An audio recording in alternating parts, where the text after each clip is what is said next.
Let's take a look at how the Manhattan and Brooklyn real estate markets kicked off 2025. And spoiler alert, the data looks good.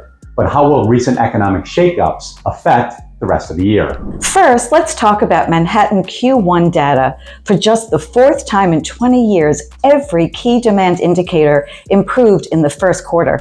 It's really sales activity that tells the story.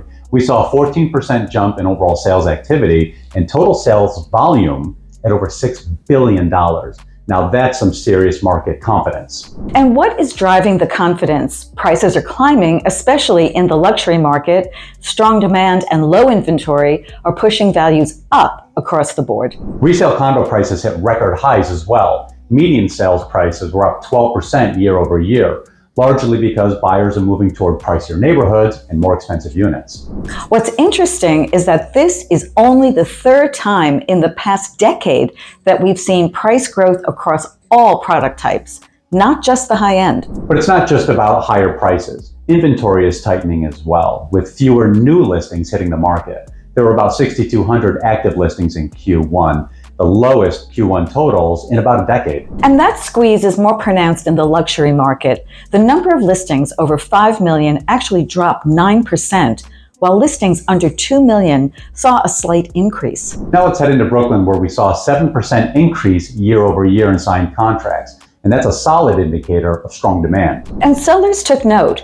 More listings came to market, marking this the fourth year in a row of growing inventory, something we haven't seen since 2021. So that influx of inventory is definitely needed because we're still below average.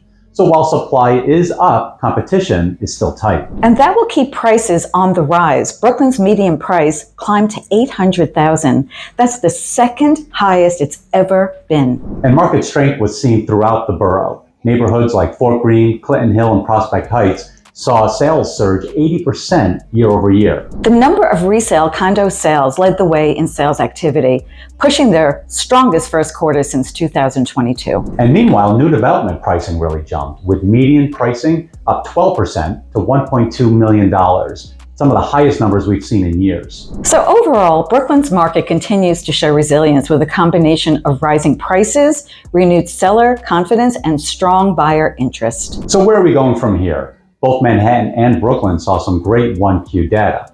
Early April showed some definite easing of contract activity as politicians toyed with economic policies. In the near term, we can expect to see buyers pull back a bit due to uncertainty that's been created. Should the economy take a different path in the coming months, we may actually see slight interest rate reductions as the Fed tries to get ahead of potential economic problems. So now it's time for us to help you figure out how to make moves in the real estate world in 2025.